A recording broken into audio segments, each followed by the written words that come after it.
আজকের সর্বশেষ গুরুত্বপূর্ণ খবর। আজ শনিবার 22 আগস্ট 2026 খ্রিস্টাব্দ, 7 ভাদ্র 1433 বঙ্গাব্দ। বাংলাদেশ থেকে প্রকাশিত আজকের কয়েকটি পত্রিকার গুরুত্বপূর্ণ খবরের শিরোনাম। ইত্তেফাকের গুরুত্বপূর্ণ খবর হচ্ছে, রাষ্ট্রপতির শপথ নিলেন মির্জা ফখরুল, কাল উঠবেন বঙ্গভবনে। নতুন 4 মন্ত্রী, 2 প্রতিমন্ত্রীর শপথ। মন্ত্রিসভার সদস্য বেড়ে 52। মন্ত্রিসভায় রদবদল।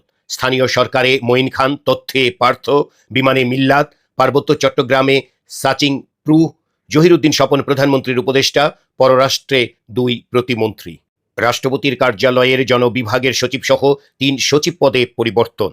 স্টুডেন্ট ভিসায় গ্রিস, সাইপ্রাসে পাঠানোর নামে প্রতারক চক্র। মাথাপিছু 15 থেকে 20 লাখ টাকা।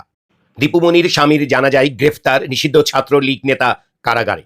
গুলশান থানার সন্ত্রাস বিরোধী আইনের মামলায় সন্দেহভাজন আসামি হিসেবে গ্রেফতার। গুলিস্তানে চাঁদার চাপ, নীরব জিম্মি দশায় হাজারো ব্যবসায়ী। নেপথ্যে কথিত দরবেশ চক্র।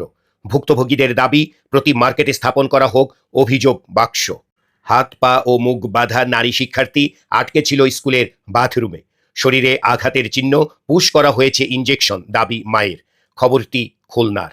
সিলেটের মোগলা বাজারে মাজার দোকান কোটার নিয়ন্ত্রণ ও দান বক্সের টাকা নিয়ে 2 পক্ষের সংঘর্ষ, ওসি সহ আহত 40। সমকালের গুরুত্বপূর্ণ খবর হচ্ছে, 4 বছরের বেশি সময় ধরে ঝুলছে 190 হত্যা মামলা। সিলেটের বিয়ানীবাজারে এবার নৌকাবাইজ বন্ধের দাবি তৌহিদি জনতার। 336 কোটি টাকার রেলপথে 3.5 বছরে চলেনি একটি ট্রেনও। নারায়ণগঞ্জে ইসলামী যুব আন্দোলনের নেতাকে কুপিয়ে হত্যা।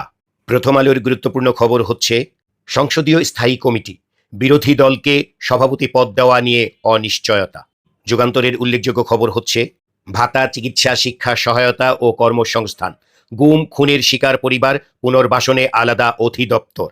সিলেটে গৃহবধূ, ডোমারে প্রতিবন্ধীকে সংঘবদ্ধ ধর্ষণ। শিবচরে নারীর লাশ, গ্রেপ্তার 1। ধর্ষণের পর মাকে হত্যা, শিশুকে মেরে নদীতে। আজকের পত্রিকার গুরুত্বপূর্ণ খবর হচ্ছে, ঋণের টাকায় 800 বৈদ্যুতিক বাস কিনতে চায় বিআরটিসি। এইচএসসির ফল প্রকাশ হতে পারে মধ্য নভেম্বরে। চাঁপাইনবাবগঞ্জে 2 কিশোর গ্যাংয়ের সংঘর্ষ, আহত 4। কুষ্টিয়ার দৌলতপুরে বউ ভাতের আয়োজনে বিদ্যুতায়িত, বরের মৃত্যু। আমার দেশের উল্লেখযোগ্য খবর হচ্ছে, তীব্র লোডশেডিংয়ে দেশ জুড়ে ব্যাহত চিকিৎসা সেবা। সালমান শাহ হত্যাকাণ্ডের খবর, রিমান্ডে নেওয়া হচ্ছে ডনকে, খুলতে পারে রহস্যের জট। এই ছিল আজকের সংবাদপত্রের গুরুত্বপূর্ণ খবরের শিরোনাম। আমাদের সাথে থাকতে হলে ইউটিউবে আমাদের চ্যানেলটি সাবস্ক্রাইব করুন, ফেসবুকে আমাদের চ্যানেলটি ফলো করুন। সকলকে ধন্যবাদ।